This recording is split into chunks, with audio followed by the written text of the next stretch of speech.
Morning. How is everybody? Okay, so, today, tail end of the week, guys. Now we have the weekend, yay! I get to go to Helena this weekend. I am going to the health fair in Helena with the Body of Nine group, and hopefully we're going to be identifying people, and maybe, if I'm really, really lucky, I get to practice identifying people. Like, that's exciting. We'll see. I may not be ready. We'll see. I encircle myself with the 9 powers of the gifted ones: ecstasy of energy, pattern of destiny, protection of learning, inspiration of initiation, challenge of adversary, liberation of love, transformation of weaving, stability of guardianship, empowerment of wisdom. 9 encircling breaths of 9 gifted maidens. Be my protection this spring. Isn't that beautiful? I think I'm going to do the Saturday one too. Oh, I did this one this week, I think. I'll read it anyway.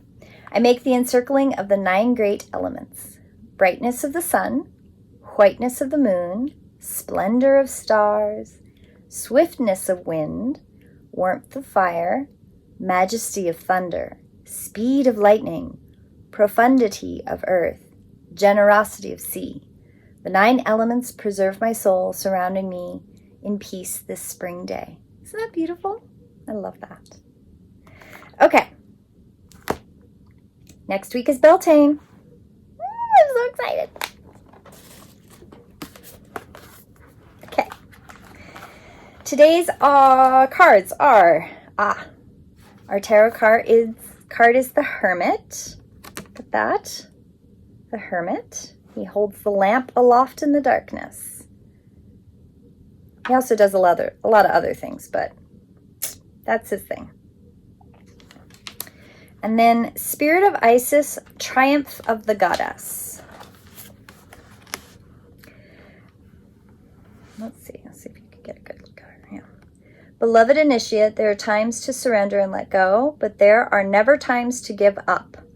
Persistent with your bold faith and inspired action until the impossible happens. Isis has the spirit of triumph and will never fail in her quest, no matter how bold or impossible it seems. Believe, or do not disbelieve.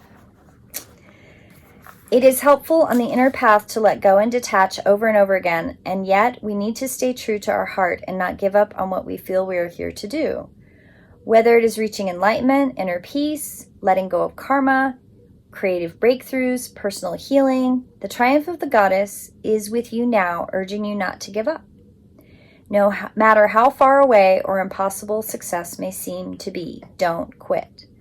The power of genuine inner will, not force or domination, but the inner power that fuels us to continue with our inner practices, to do what we need to do in the physical world to bring ourselves to the light and life and growing within you. It is supported by living the right quest for you, seeking to climb the mountain that lies within our own heart, not chosen by another, but the journey that genuinely lies within us. Feminine strength and endless determination is fueled by loving devotion. Nothing less than love would be powerful enough to keep you going on your path long after you're tired of the criticism or because you're too fatigued to respond to fear anymore. Allow your heart to be fueled by the fire in your belly and the divine love that is your being, to give you energy and passion that you need to pursue your destiny and realize that it is pursuing you too. This oracle comes at a time when you need to know that you will succeed. It is a reminder that you can surrender, let go of attachments as to how it will happen or what it's going to look like, even if it's frustrating to surrender the vision into the divine fires yet again, waiting until you feel it naturally coming together according to divine timing. The spirit of Isis will wait until divine forces collide and the miracle occurs. If you have drawn this card, there might be a surprising element, an unexpected twist, Remember that the forces of growth, love, and divinity are in your corner. There's nothing more powerful than these. Allow them to have their way and you will have yours. Your win is assured. Spirit of Isis enduring the bright, your love more powerful than might. Your triumph assured in any fight. I center myself in the truth of your light. Your love makes the impossible real. I will go into my heart and feel the success coming to me at this time. I give thanks for your blessing divine.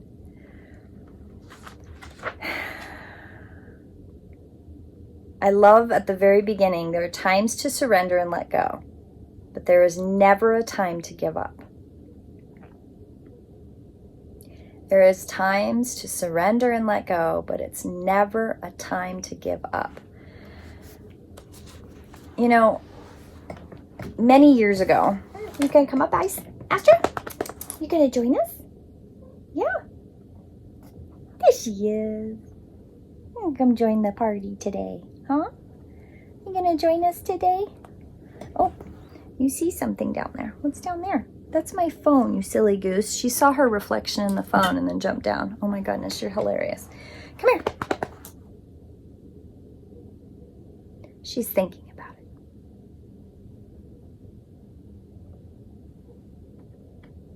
There you are. So, timing, letting go, surrendering. You know,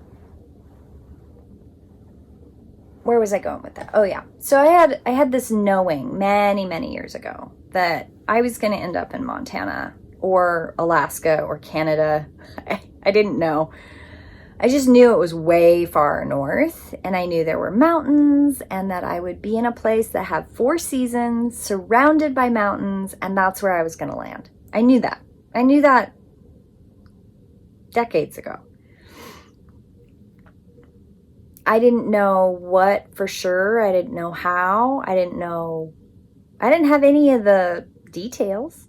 I just knew that the mountains were really important. And I also knew that the energy of the place was really important. So there's this thing called, well, I guess people are calling them vortices. I had never really called them that, but I had called them, well, I used a lot more words. Basically, the places where all the little lines come together and there's a swirly bit. But there's a dimensional quality to those. And I think of them kind of like the pulse points of our body only on Earth. Like we have pulse points. We have really, I used to call them just the electrical highways in the body, that there's bits and places along those that you can feel the rhythm of the body. And then it was years later that I learned that they were called meridians. And then it was even more years after that before I finally found a book that talked about meridians in the way that I have felt meridians in the body. So my learning sometimes is a little bit where I know of the thing, but I don't have the word that everybody else uses yet. And that comes later. So there's, I guess, what people are calling them are vortices. And there are all these beautiful vortices in the area that I live in. They're everywhere. They're all across the valley. They're up in the mountains. And some of these places are just so charged with magical, amazing earth connection. And anyway, I was coming from a place where many years ago I knew I was going to go north, and I knew that there would be a place that I would live that would have some of these amazing connections. And one of the first places I lived was the Beaverhead Valley in Montana.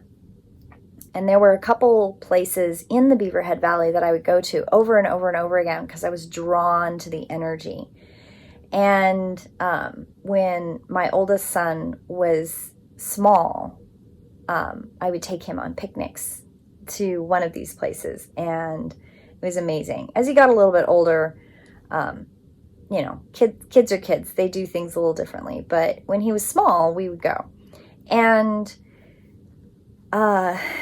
there was a sense, even when I was traveling in Europe, that I desperately wanted to go back to Europe and just live there forever, because I was kind of running away from, in my own self, I was running away from my responsibility as an entity that had work to do, because I kind of wanted to just play. And there's so many things in Europe that are fun to look at, and there is a community connection in Europe that's very different than the United States, where through all the world wars and through all of the things that have happened over the eons, they have started, not completed, but they have started to come back into their own ancestry. And the United States is very much a colonized place. And with that colonization, there's a lot of trauma. And that trauma is needing to be healed. And there is a certain sense of ownership in that from my own ancestry, both of colonizers, and there's a lot of responsibility that I feel for trying to help heal that. But where was I going with that? There's a sense of timing, I think, is where I'm going with that. That there is a knowingness that eventually you're going to get to where you're going to go, even if you don't know. And sometimes you have to surrender and let stuff go. I let a lot of that go for several years before I finally had to face the journey of, and I did. I picked a college out in Montana. I landed in the Beaverhead Valley, and I was like, oh, okay, this is where I'm supposed to be. Like, I'm supposed to be in Montana. Good to know.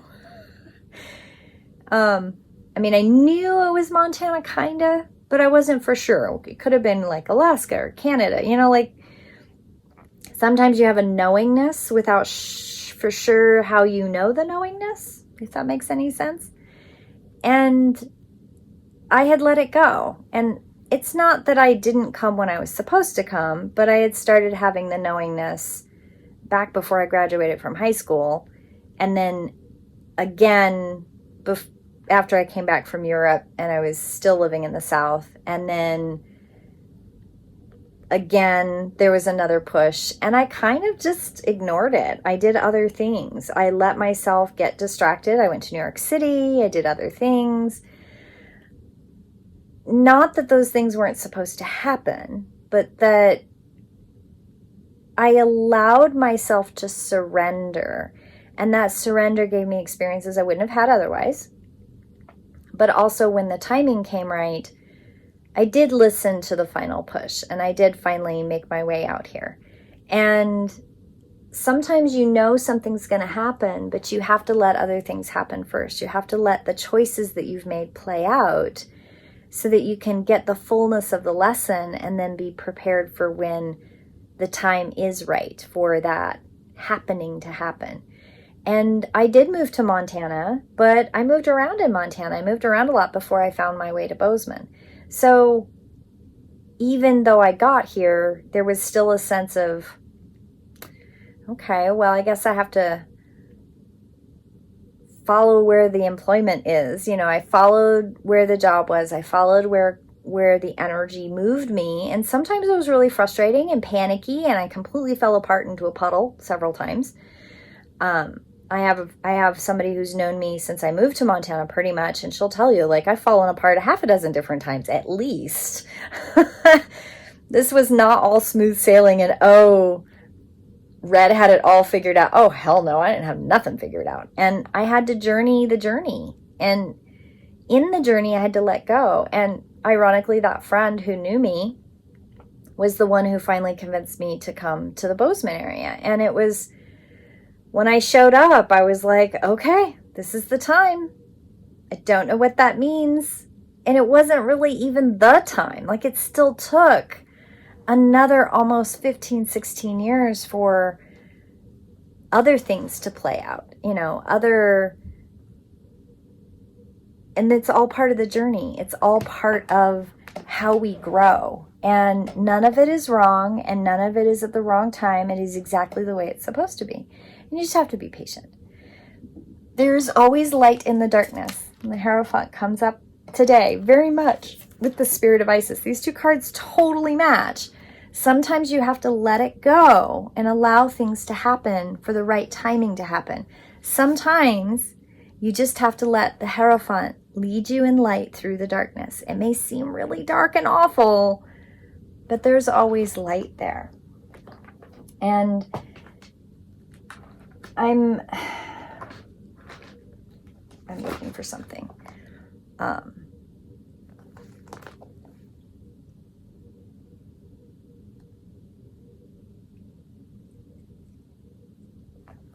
There is a sense of soul searching, introspection, solitude, guidance. There's a sense of doing it alone with the Hermit. And did I say Hierophant? Because I meant the Hermit. I don't know what I've been saying. Anyway, soul searching, introspection, isolation, seeming to be alone. But in that aloneness and withdrawal and surrender and letting things happen, that can lead you to the next step without judgment and with release and with patience and with acceptance. And that's what Spirit of Isis is trying to tell you. It's okay. It's okay to let the angst go. It's okay to release and be at a place of peace with this. You don't have to have it all now. Matter of fact, we probably shouldn't have it all now. We should wait. I kind of rambled a little bit today. I'm sorry, guys. It's Friday. It's the tail end of my week. I'm really excited about going to Helena tomorrow. And I just apparently am bouncing around. I'm going to spend some extra time this afternoon really centering and resting and grounding because tomorrow's going to be a really long day. I'm driving up and I'm driving back after a full day. It's not a long day, but it's a full day. So I'm excited, and I know that's part of my bounciness because I too need to let go and rest and prepare and let the unfolding happen for tomorrow. So it's a good lesson for me too. See, it all goes around. I hope you all have a beautiful day and blessed be, and I'll see you next week. Welcome to Daily Devotional and my little brief clip I'm going to start inserting in all my daily devotionals, which is please hit the like button. If you're going to comment on the videos, please do. It helps the algorithm. And two, I really, really hope that you enjoy these and these bring light and love and blessing to your life. And the more that you comment, like, subscribe, hit the little bell, share these with friends, the more it works on the algorithm and the more that it shows me different videos that you get more out of. And I welcome that communication. Have a blessed day, and I will see you in prayer. Blessed be.